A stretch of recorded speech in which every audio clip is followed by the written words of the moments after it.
if I am coming through to you A-OK. Hi, Sean, good to see you. And hi, Henry, who is in the gulag of Melbourne. Yes, Henry, we do feel for you. Give me a hi, guys. Give us a thumbs up. I love heart.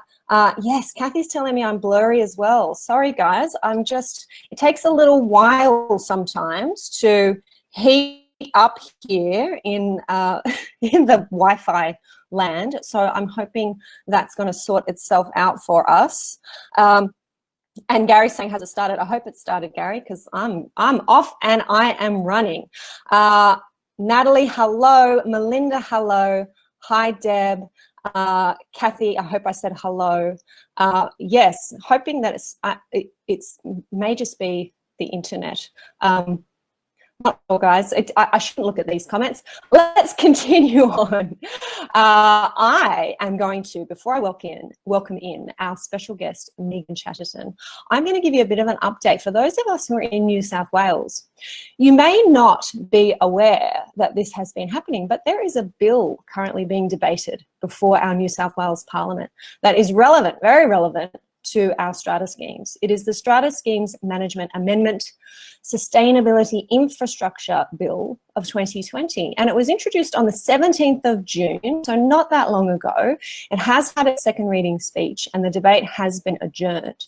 The word on the street is that we might be looking at commencement around about September. It is indeed about sustainability and allowing our strata schemes in New South Wales to approve sustainability infrastructure improvements and works with an ordinary resolution only, rather than with a special resolution. So at the moment, we have to approve improvements to the common property, additions, alterations to the common property.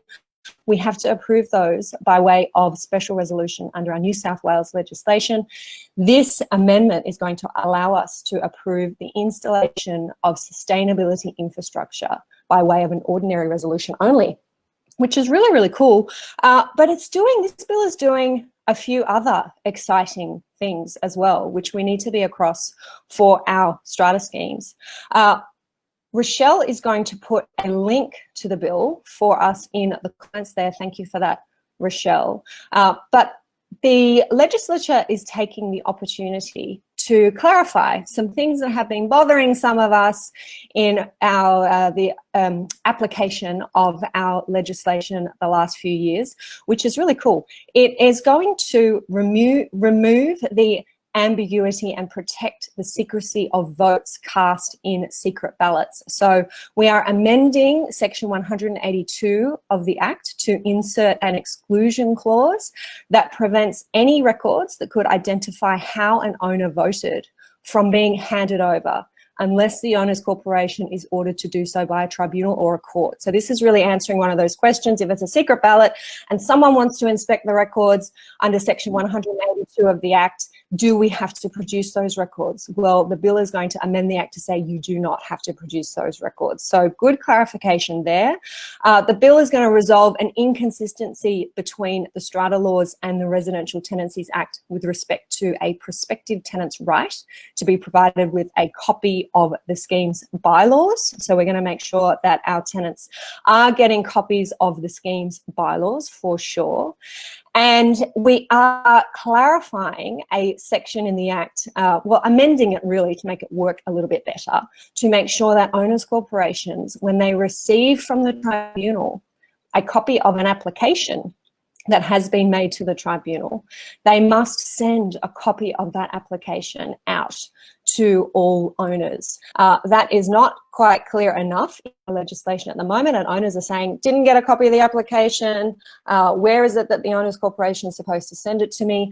At the moment, we only have to put those applications on the notice board. So now, well, when the bill becomes law, then we're going to have to send out the full tribunal application to all owners in the scheme, okay?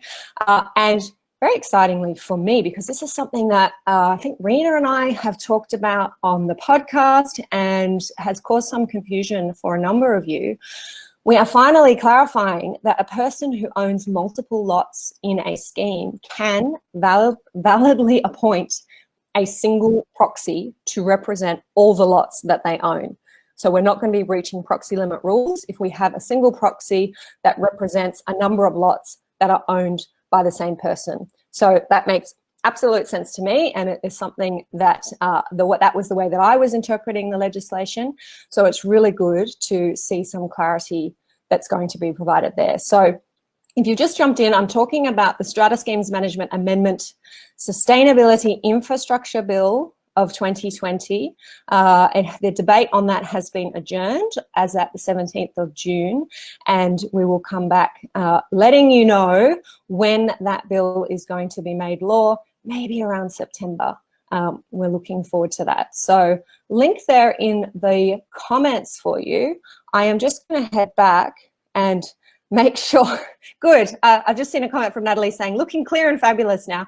Excellent. I was hoping that by the time I got back here, we were looking okay. You guys are saying soft focus. I don't know. It doesn't look soft to me.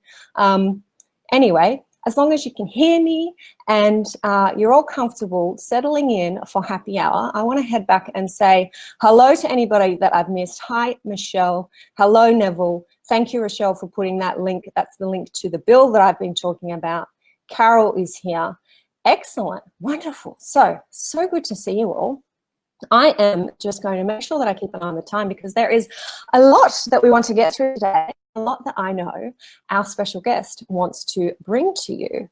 And I am right now going to introduce our very special guest, Megan Chatterton.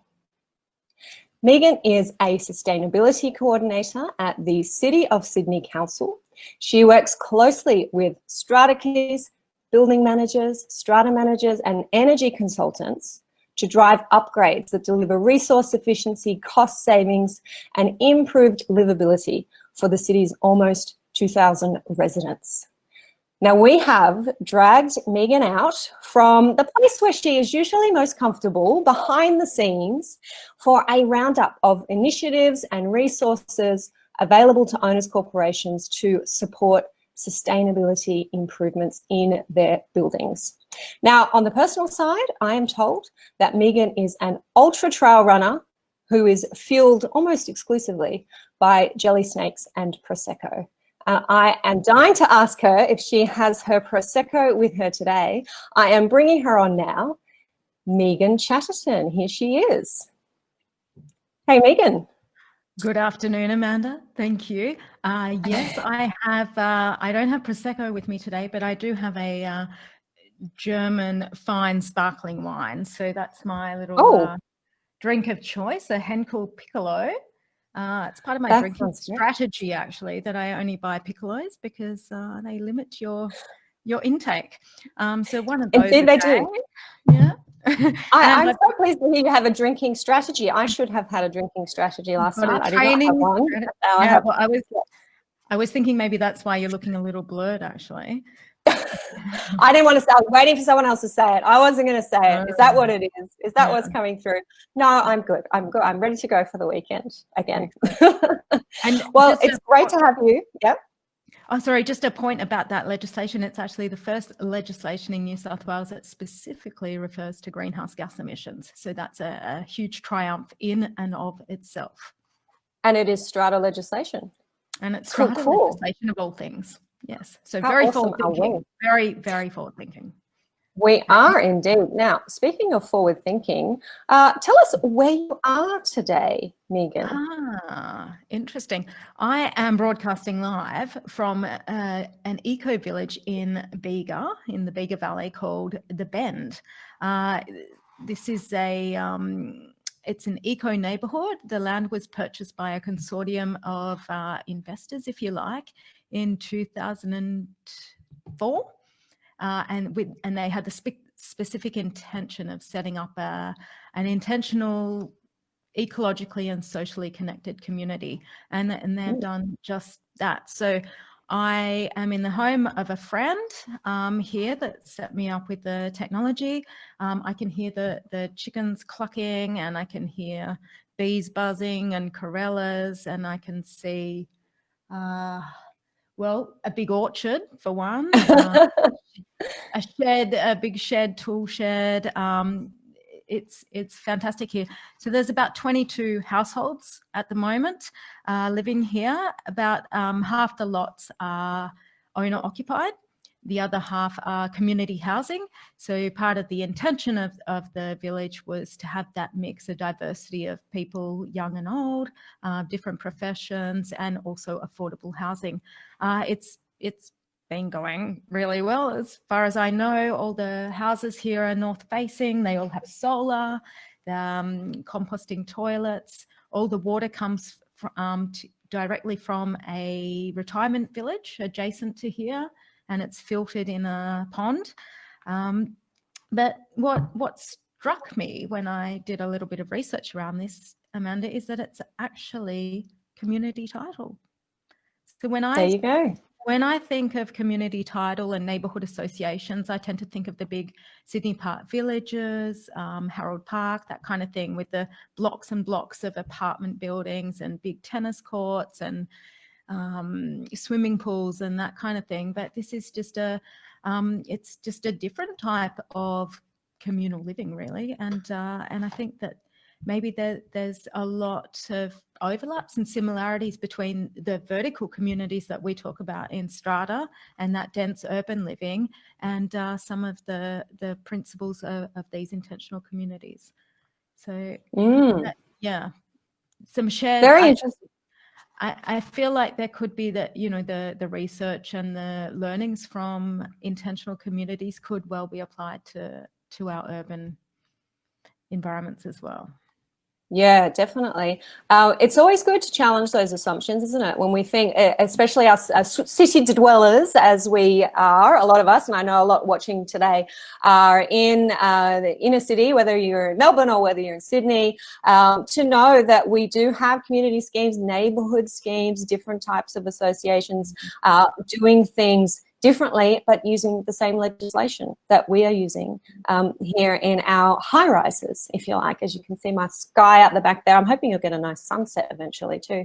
Yeah, lots of different ways to live, and it's good that you're on the ground there. Yeah.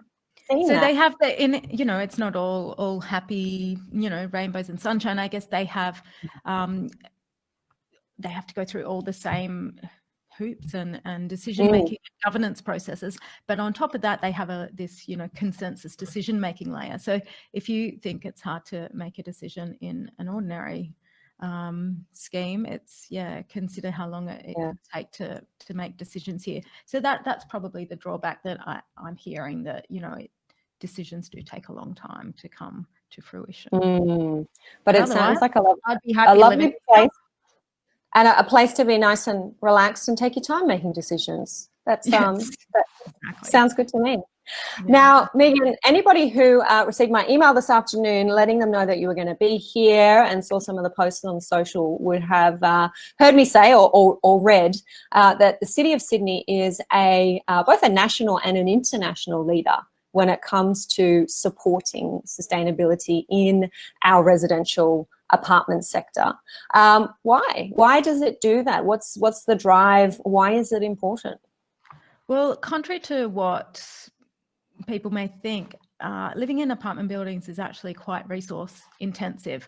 A lot of people seem to think that they're a more sustainable or eco-friendly choice because of some of the shared efficiencies, I guess, compared to standalone houses. But apartment buildings are actually, especially medium large ones, which is building stock in the City of Sydney area, are a major greenhouse gas emitter. They consume vast amounts of water and generate tons and tons of garbage.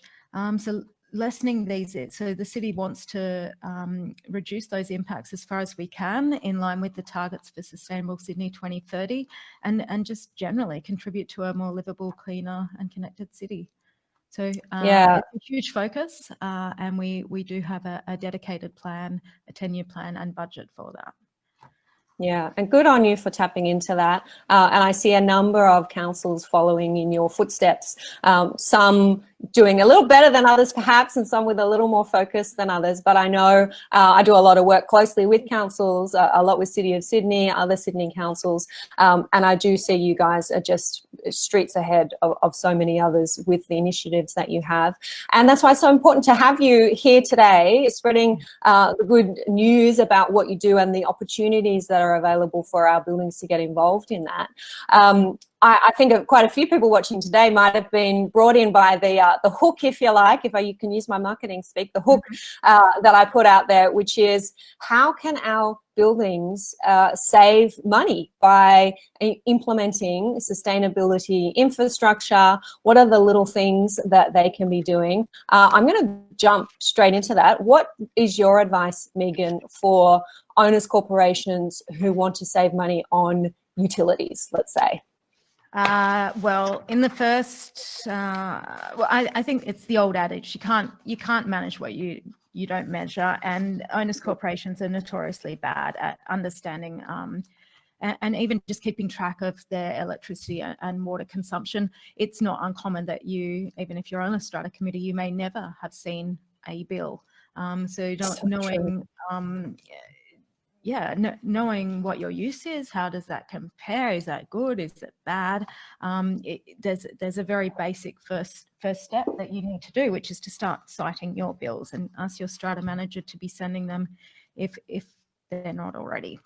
So I think the best investment your owners corporations could ever make is to engage an energy consultant, an independent energy auditor, to do an efficiency assessment, and for a relatively small cost compared to what you're paying each year in utilities. That auditor will come in, they'll identify what your baseline is, analyse trends and patterns. They can go right down to 30-minute detailed interval data.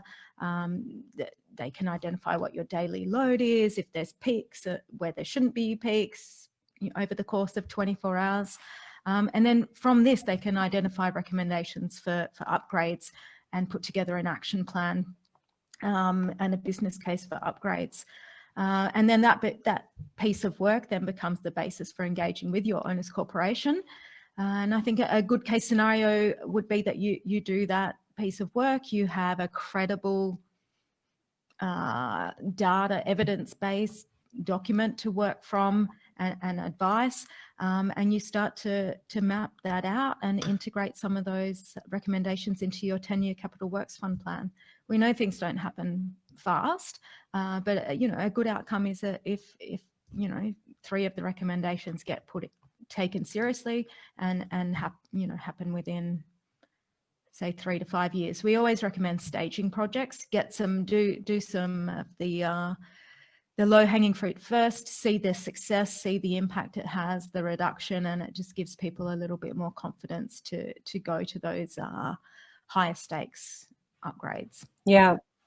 And so you mentioned there, Megan, that's an energy consultant or an energy auditor. And they're going to come in, they're going to look at this is your baseline, this is what's happening right now, and then take the time to analyze the trend over time and see where there's spikes, there's demands, there's anomalies, and then give you a plan. I guess they give you a plan of what you can then do over time to improve yes. in those areas.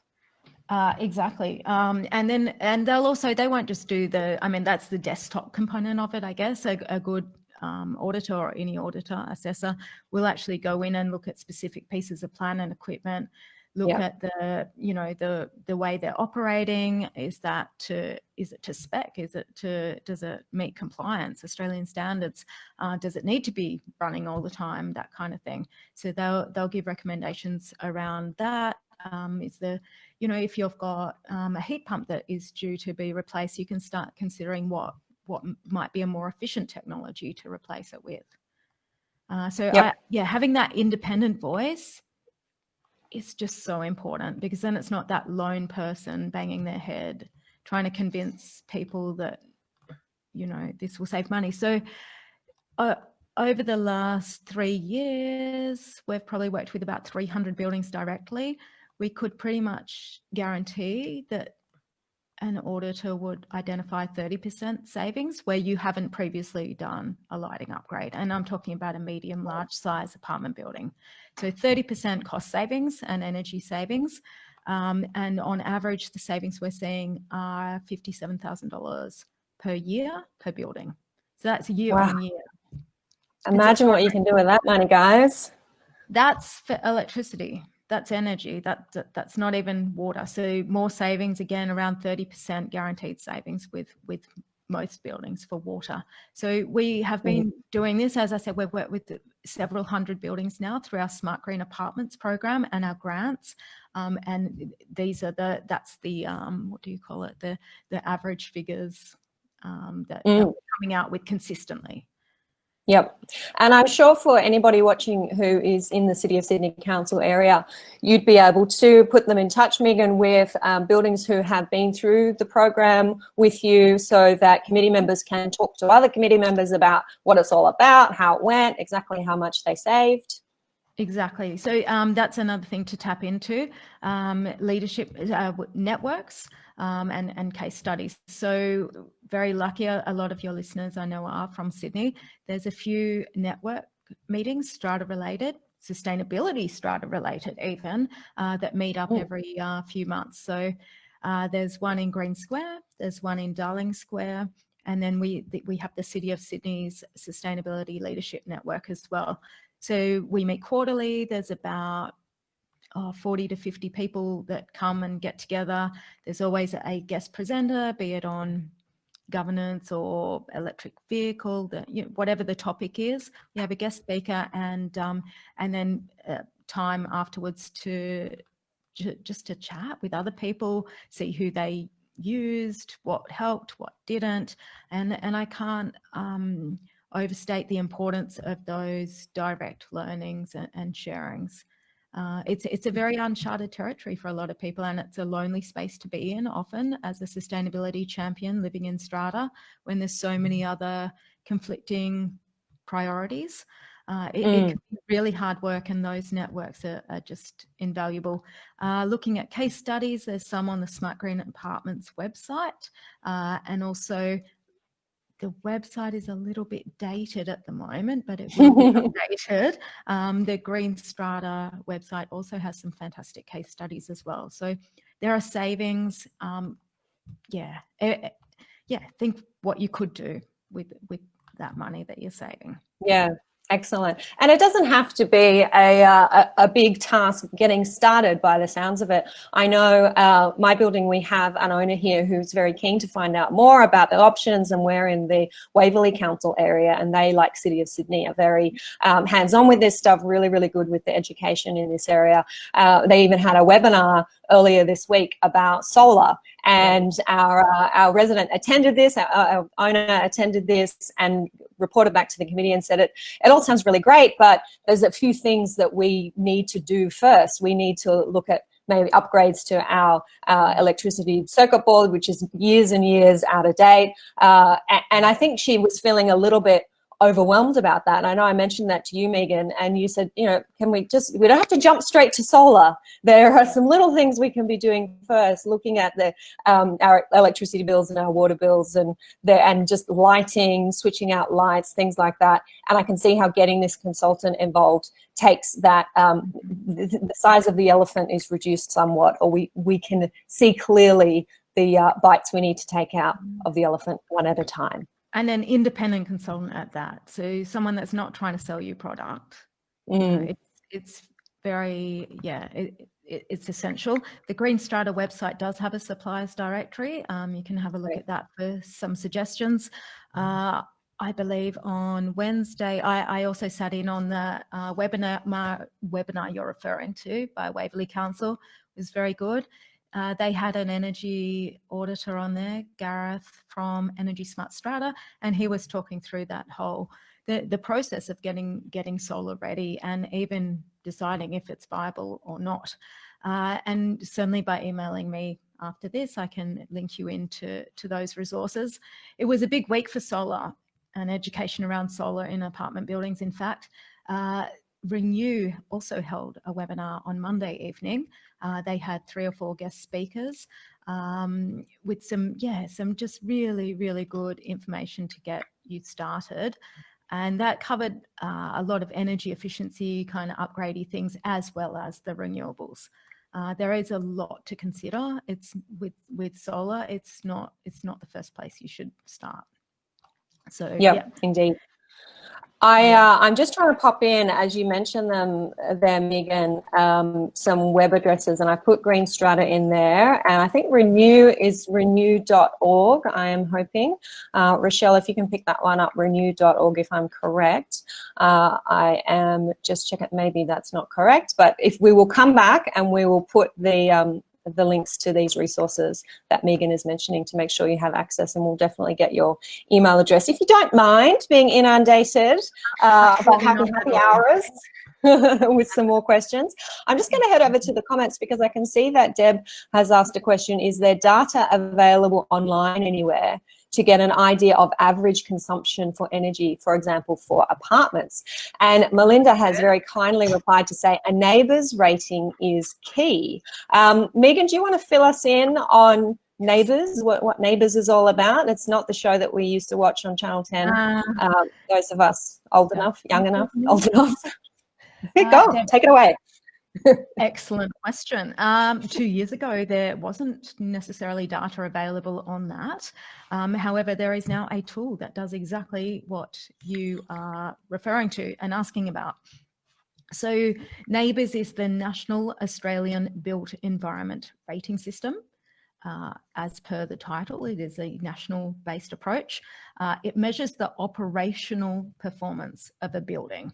And when we talk about apartments, we're talking about the base building. So not what happens within an individual apartment for energy, but the common plant and equipment. It's most commonly known, I guess, in the commercial sector, where it's been mandatory for 10 years now to disclose the neighbour's energy rating at the point of sale or lease for office spaces over a certain size. And that has had a step change improvement drastically in greenhouse gas emission reductions. So the tool works. So you would expect that at the beginning, the building started off with a fairly low rating, and then because they have to re-rate every year, they gradually improve. And then as they improve in the rating, then the emissions drop and they're saving money. So it's proven in other sectors. There's rating tools for shopping centres, data centres, hospitals, offices, other ones in development. The City of Sydney was very instrumental in getting the tool developed to rate apartment buildings. And so that it uses a 6-star scale: 1, very poor performance; 6 is leading performance. Looks at 12 months previous energy and water consumption data. And it, I guess it benchmarks that against other buildings. So you make it a 3, which is kind of average, and you know that you've got things to improve. So the idea is that it gives prospective tenants and owners an idea of the ongoing operational costs of a building and whether that's something that they want to buy into or not. It was launched in June 2018. Since then, there's been 140 neighbours ratings for apartment buildings done. 100 of those are in the City of Sydney, I'm pleased to say. The average rating, because it's new, it's not mandatory to disclose, to get a rating or to disclose it. So the average rating for those buildings in the City of Sydney is about 2.7 stars, so below average for energy, and about 2.6 for water. So not a great starting point, but hopefully it will get better.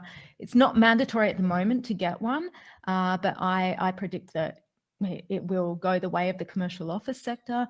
It's a very useful piece of information. It makes buying decisions a lot more transparent, I think, and gives a point of focus, really. Yeah, and I can see how buildings that are performing really well and have these 4 and 5 star ratings could use that as such a selling point, you know, to really improve their property values. If you're just looking at the bottom line, looking at numbers, if you're an investor, why wouldn't you want one of these 4 or 5 star ratings when the building in the same suburb, similar size, same facilities, same level of management, the levies are the same, it's across the road or it's a couple of streets away, and a purchaser is deciding between that one and your one? Tell you what, I want to have that 5 star neighbours rating, definitely. So we're encouraging everyone to get the stake in the ground now, get a rating so you know what it is. You don't have to tell anyone now. So why not know where you stand? What else can I say? We did chat to Carlos Flores of Neighbours it might be a couple of years ago now. I think it was way back, episode number 97. Rochelle might be able to find that link for me and pop it in the show notes. And he gave a really good summary of the program back then. So I'm sure you've come ahead. As you said, you got 140 ratings now since you kicked off that. I might have even been chatting to him before you'd even started. Well, that is the fastest uptake of the tool in any sector as well. So it's yeah, it shows that the demand is there for that type of tool. Yeah. You technically you're meant to be re-rated every year. You receive a certificate and a report. I guess the real value of getting a rating is to get that extra piece of information, not just how you're comparing. So yes, you've got your baseline and you can benchmark your building against next doors or a similar building, but a good assessor will identify opportunities and recommendations and give you an action plan with it. Sounds good. So now I'm just looking over. Go ahead. Sorry. If you, just speaking of proud buildings, Hyde Park Towers on Elizabeth Street has got a plaque made up for their rating. It was, a nice brass plaque that you can walk past at the front entrance. They have a 4-star neighbours rating, which is, it's good. It's above the benchmark. And the state government is looking at improving the financial incentives. So if you improve your rating from year to year, or you're above, you know, the industry standard, you will be rewarded in the form of energy saving certificates, which can be then converted for cash, basically. Oh, nice one. Sounds good. Get paid to do it. Oh, yeah. Perfect. Why not? Now, I'm just looking over. I can see Melinda has very helpfully thrown your email address there into the comments for any follow-ups. So we've got Megan's email address there. Pamela is saying, I turn my hot water on at night and turn off in the morning. Good for the environment, and the savings are amazing. Now, I know that might be a good time. I'll just pop that up on the screen there for you, Pamela. Thank you. That might be a good time, Megan, for you to share with us some of those sort of easy tips, tools. I know you've got a few of them, things we can be doing. I think it does include, I was having a quick look at a list that you sent me, just turning things off, using things at certain times. Are you ready to jump into that for us and tap into Pamela's point there?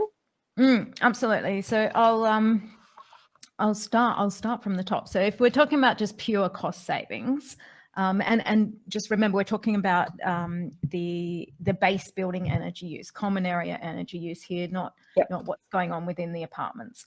So if we're talking purely about cost savings, then a good energy assessor will look at the tariff that you're on, make sure you're on the right tariff. Some buildings might be on a residential rate, like a household rate, when they could actually be on a commercial tariff, which is going to be cheaper. So there's savings to be had just by reviewing the tariff that you're on, and the plan, and the this and the that. Sometimes there's things that are bundled into your plan and itemized that you don't really need or asked for, and they can be cut down. So it's a little bit more. You can make some easy money off that just by doing a little bit of research. There's also the issue of how many accounts do you have? How many accounts are you paying for? Do you have accounts and meters that actually aren't used? I mean, some buildings were built 30 years ago. The metering changed. Things have moved on. There's a very iconic building in Sydney, down by the harbour there, very large building, I should say. We identified that they had around 23 different accounts, And just by consolidating them into a single account, they were saving $63,000 a year. Just because you think of all those fixed costs that go along with a meter, and that meter may be used for nothing. So it's well worth doing a little bit of research, admin, maybe something your Strata manager can help you with. It may just be a matter of doing it yourself, but definite savings to be made there. And then if we're talking about energy savings, I think the low-hanging fruit, just save by turning things off. For a start, turn things down, regularly maintain things. So LED lighting, most LED lighting now comes with integrated sensors so that the lights are off probably 80% of the time, which is immediate savings.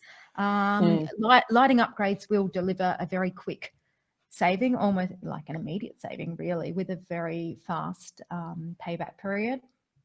Another example, I guess, is of turning things off. Car park exhaust fans, they consume vast amounts of electricity. They're a huge piece of equipment, and they're often working 24/7. But by installing a carbon monoxide sensor, the fans will just be running during those peak times, in line with the Australian standards and meeting all compliance. Another big one, just installing timers on pool heat pumps. Does the pool need to be heated? Are people using it 24/7? Can it just be heated and preset heaters at certain times of the day? So then turning things down.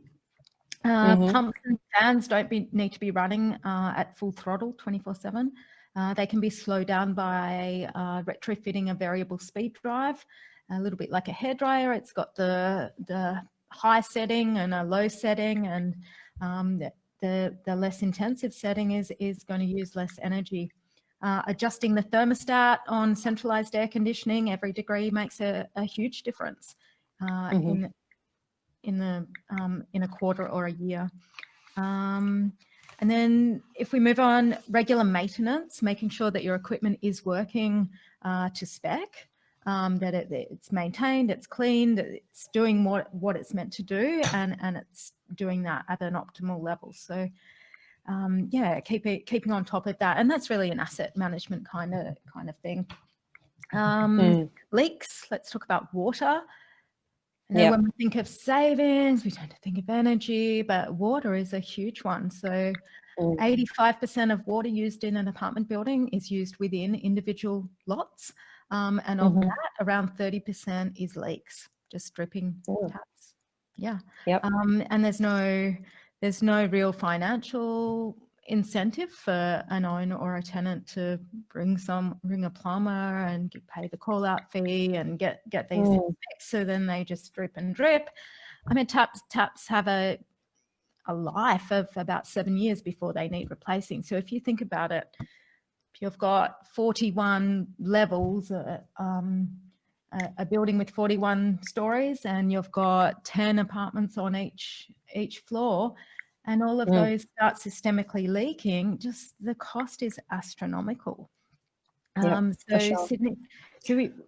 Just by fixing the leaks, you could, and installing aerators, making sure you have the dual flush toilets, that can save around 30% of your cost.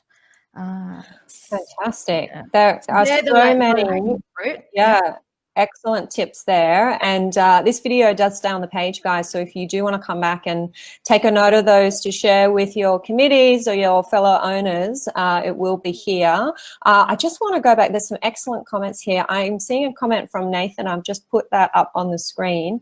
Nathan is happy to play guide at his building in Sydney. We got 5.5 stars. That is amazing. That's your neighbour's rating, I'm assuming. Seeing and talking can help with approvals. Megan has all my contact details, or message me. Thank you so much, Nathan. Nathan is an absolute champion. He was on the webinar the other night as well, doing a case study for Waverley Council. Excellent. Thank you. Melinda saying thank you there as well. I want to just scroll back up because Neville also made a comment back in relation to the energy audits. Neville is saying that he can highly recommend Energy Smart Strata for an apartment energy audit.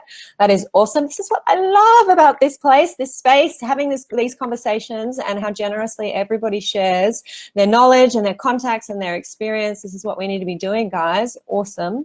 And Melinda's just posting some more comments there about neighbours, so check that one out. I did pop Colin's comment up earlier. Smart purchasing of electricity should never be overlooked. Half the usage can be beaten by half the cost. Yep, indeed. And Heidi, lovely to see you here. Heidi saying such an important conversation. Thanks for sharing all of your insights, Megan. Yay, okay, awesome. All right, now, Megan, I know, busy lady that you are and busy team that you have and all of the good work that the City of Sydney does. COVID has not stopped you guys. I tell you what, you are out there. You have a lot going on. What do you want to share with us in terms of what's coming up, what initiatives, what's new, what should we all be putting in our diaries perhaps? Okay. I've got one for you, Amanda. So, here we go. I believe that you are a hot online date. You're going to be a date coming up soon. Do you want to give that one a plug? Wasn't sure what you were going to say there, Megan. 8th of August. Yeah. Yeah, I'm speed dating, guys. You can speed date me on Saturday, the 8th of August. It is in the afternoon. I'm a little bit unprepared because I don't have a link for you, but I'll come back and put it in. It is organised through Renew. The website that I was looking at previously was not the Renew I was thinking of. It was something quite different. So I haven't put that in the comments. Actually, I'll just put a call out to Rochelle. You can probably find in my inbox, Rochelle, the email from Katie at Renew, and she will have in her email the registration page for Speed Date an Expert. Now, this is Speed Date, generally a sustainability expert. If you want to find out more about implementing sustainability infrastructure, this Renew has these speed dating events, which they always did in person, but they've now taken them online. And they invite experts like Megan, experts apparently now like myself. This is going to be an event dedicated to Strata apartments. So I am going to be online for a couple of hours chatting to people who register who want to find out how do we implement these initiatives in our strata building legally. What are the strata law implications? My expertise, of course, is in New South Wales, that we need to be aware of. So you can register, you can have a chat with me and other sustainability experts on a Saturday afternoon in August, the 8th of August. So we'll pop the rego link in the comments. Thanks, Megan. I'm glad that went in that direction. That's okay. Then a few other things coming up. So Strata Community, SCA New South Wales. There, yeah. So their award submissions open next week, 29th of June. The City of Sydney has been a long-term sponsor of the Strata and Community and Environment Award. We encourage you to put in a submission for that if your building has had some wins with around environmental upgrades, or is a particularly socially connected and cohesive community, and you've made some, done some good initiatives there. It's just a nice way to be recognised, I think, for what you're doing, being publicly recognised for that. I think last year there may have been 11 nominations and 5 finalists. Nice. Finalists do get invited to a very fancy awards night, which will be in November. Hopefully we can all be getting together then. Yeah. Yes, that's a big night on my social calendar. Owners Corporation Network, what a treasure trove they are. Totally undervalued resource. Become a member. $50 for an individual membership a year, and you can access their forums, their webinars, their everything. You can just ring them and ask a question and get an answer on the same day. It's amazing. They have done so much for consumer rights for apartment owners. I can't rate them highly enough. The City of Sydney is sponsoring them with a fairly substantial grant over the next few years, and they're running a series of webinars, which so just check in on their website for those. Some are free, some aren't. $50 a year, become a member. Nothing. Can't state that enough. City of Sydney rating and assessment grants. So everything we spoke about earlier about engaging that independent assessor to do some preliminary work for you, that can be done with a rating and assessment grant. Owners corporations can apply for up to $10,000, and also bundle it. You would get a neighbours rating with that as well. So that opens on the 29th of July. Sydney Water can still always looking for high water using buildings, which aren't hard to find at all in Sydney. If you meet their requirements or their eligibility, then you can be on a performance contract where they will come into every single one of your apartments and do what they need to do to fix them up in terms of leaks and efficient features. And you just keep paying your historical average water bill until the cost of that service is paid off. So payback periods can be as little as 2 years, but you're not really, there's no capital investment upfront. I don't understand why more people don't do it. They will pretty much guarantee savings of 30%. If they don't think they can achieve that, then they won't touch your building because the risk is on them. And is that just a matter of contacting Sydney Water directly if you believe you might be a high water using building? Yeah, come through me and we can work it out together.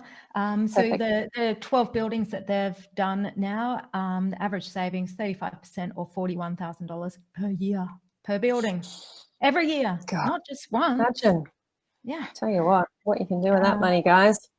And then there's the usual rebates are available. So energy saving certificates for lighting and mechanical service upgrades, small scale technology certificates for your renewables.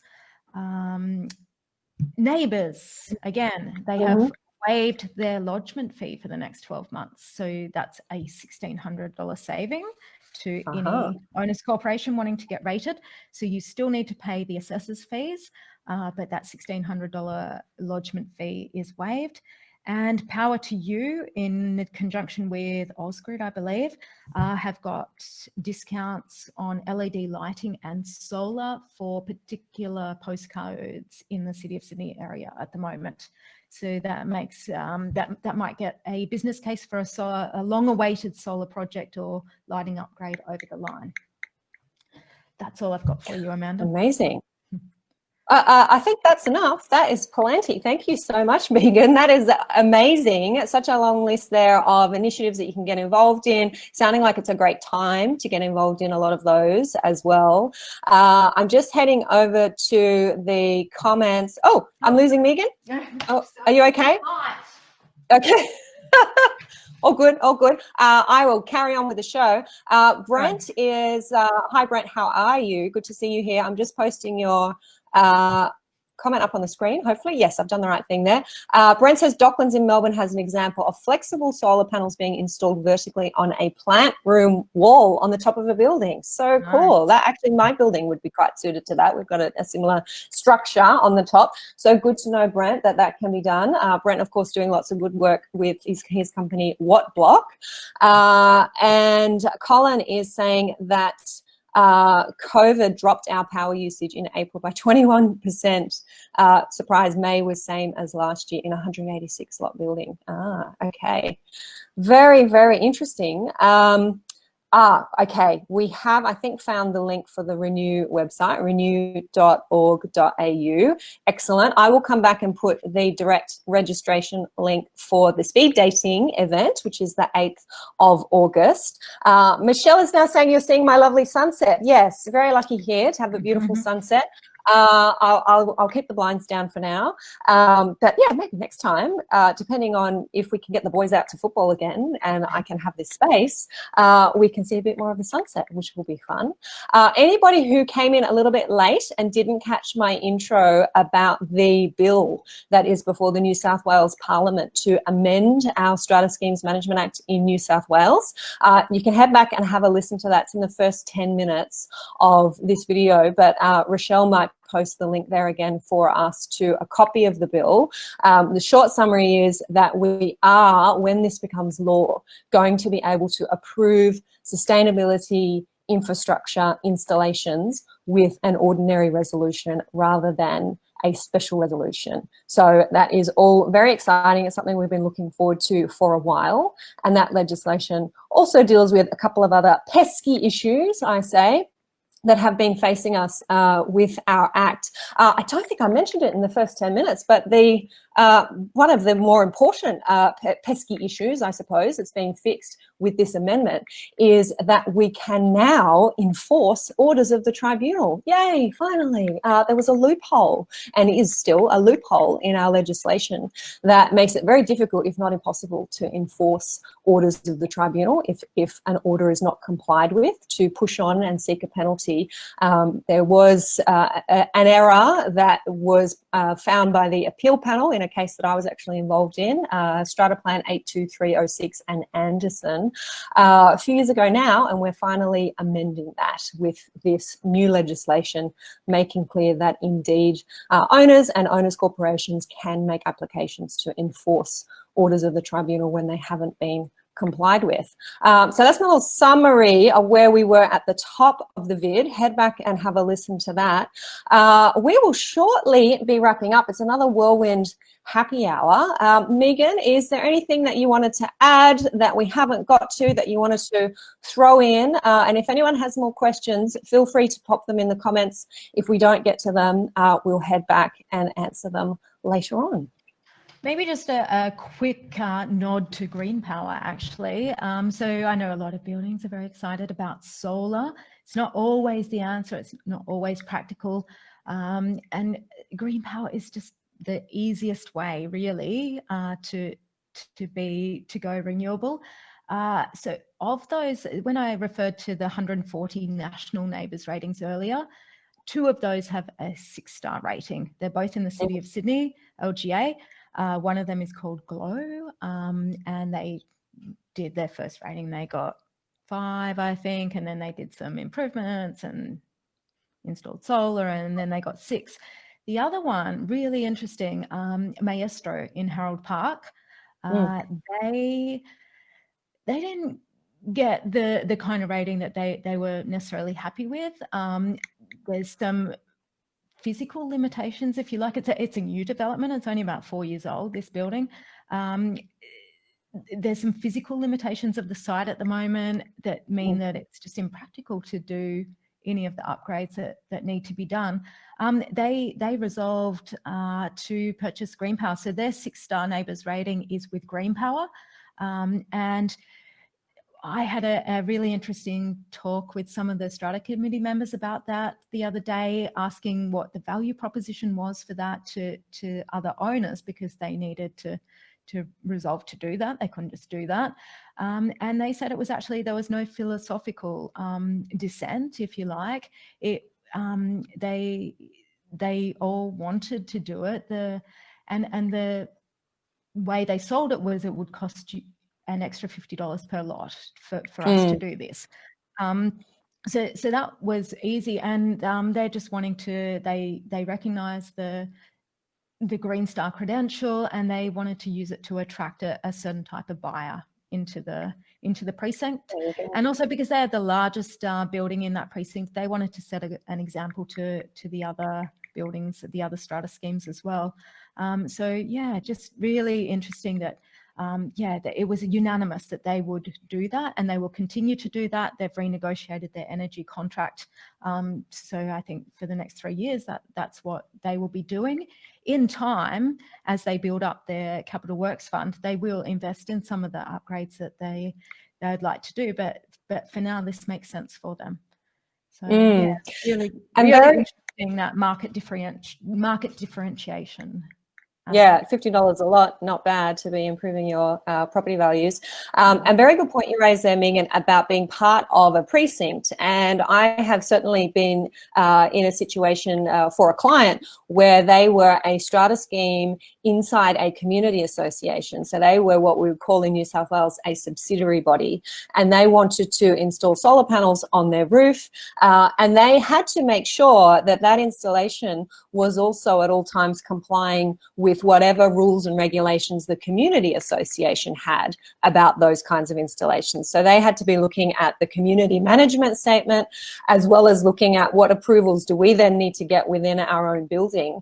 And it was a scenario where at first they thought that they weren't allowed to do it when they looked at the community management statement. But after getting some specific legal advice from me, having a look at the terms of the management statement, we found that that actually wasn't the case. And interpreting the management statement carefully, they were allowed to proceed with their installation and they could go ahead. So if you're in a large precinct, a complex, you might be part of a community association or a neighbourhood association. Just remember there could be a couple of documents, not just your bylaws, not just the Strata Schemes Management Act, but the community management statement, the CMS, and having those conversations with your community association to make sure that everything's above board and compliant and you don't have any trouble down the track when you start bringing in these installations.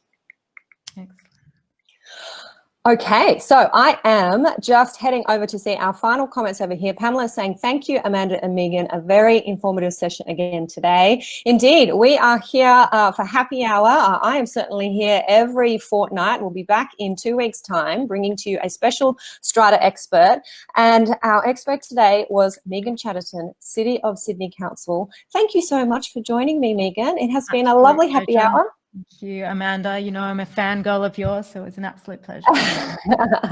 Lovely. Now I am, I'm just looking at the time here and I think we are all out of minutes in our happy hour. It's wonderful to see everybody. If you have enjoyed today, please do give us a thumbs up. Feel free to share this to others in your circles, pages that you manage, friends, people who you know will be able to benefit from this information. We love to reach as many as possible, and especially today, this is really hands-on stuff that people can start implementing and seeing the benefits of almost immediately, which is exciting. So can't wait to see you again soon, Megan, hopefully in person. Thank you. One day. Absolutely. Thank you. Happy birthday. Oh, thank you. Bye, everyone. Cheers. Bye.